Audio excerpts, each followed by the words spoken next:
인사청문회를 앞두고 저는 인사청문회법 제17조를 찾아봤습니다.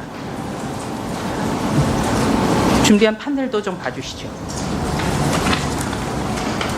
위원은 공직 후보자와 직접 이해관계가 있거나 공정을 기할 수 없는 현저한 사유가 있을 경우에는 그 공직 후보자에 대한 인사청문회에 참여할 수 없다. 이렇게 인사청문회법에 명시가 되어 있습니다.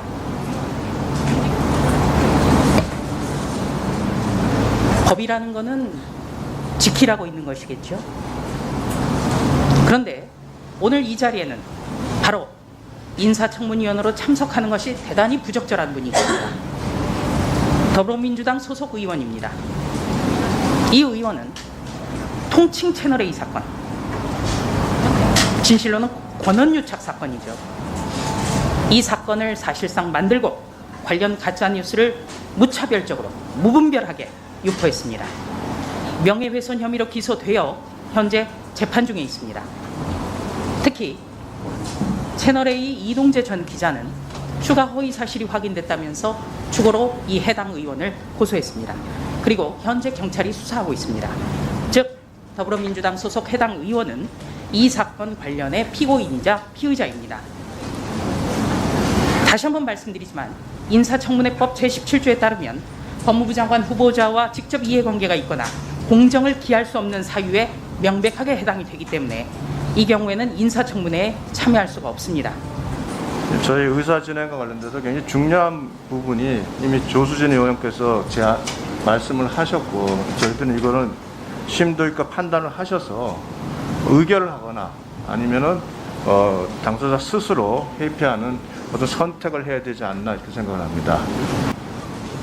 매우 익숙한 위원이 익숙한 방식으로 뭐 그런 얘기를 해서 또 시작이구나, 또 도발하는구나 생각을 했는데, 이제 간사까지 말씀하시는 걸 보니 후보자와 사전 협의가 있었거나 후보자 요청이 있었는지는 모르겠으나 이 문제 제기의 적절성에 대해서 스스로 좀 한번 돌아보시고 검토해 주시기를 바라는 마음입니다. 마침 저 조문 잘 띄워놓으신 것처럼 공직 후보자와 직접 이해관계가 있지 않습니다. 한동훈 후보자와 저와의 악연에 대해서야 뭐 아시는 분들 많이 아시겠지만 이게 다 당선자 문제 때문에 생긴 일이고, 한동훈 후보자와 저와 직접 원피고관으로 만난다거나 뭐 검사와 피고인으로 만난 적이 없어요.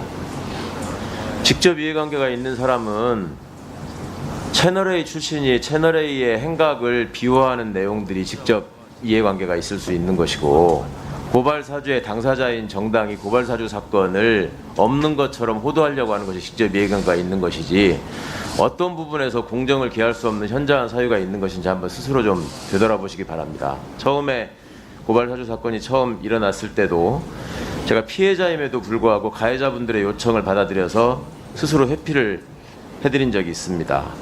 그 이후에 과연 얼마나 공정하게 의사진행을 하시고 발언을 하셨는지 한번 돌아보시기를 바라고요.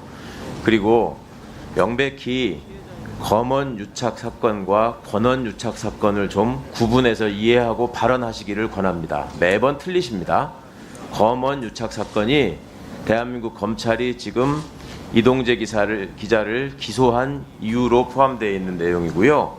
권언 유착 사건은 지금 당선자를 포함한, 우리 후보자를 포함한 검찰의 일부 집단에서 그 프레임을 바꾸고자 무슨 권력과 언론을 유착한 것처럼 만들어 보려고 수사도 열심히 하고 시도를 했다가 기소도 못하고 끝난 사건입니다. 그걸 여기 와서 지금 계속 들고 나오면서 마치 뭐 엄청난 이해관계나 불공정한 사유가 있는 것처럼, 그간에 마치 위원으로서 제가 법사위에 임하면서 제 사건과 관련된 무슨 엄청난 얘기를 한 것처럼 찾다 못 찾으니까 이제 아이폰 풀려고 했다고, 거기다가 하지도 않은 무슨 수억 원이 들더라도 풀려고 했다, 이런 말까지 덧붙여가면서 국민을 호도하시려고 하는 태도는 원만한 의사진행을 위해서, 또 공직 후보자에 대한 제대로 된 검증을 위해서 결코 바람직하지 않은 태도다, 이렇게 말씀드리겠습니다. 이상입니다.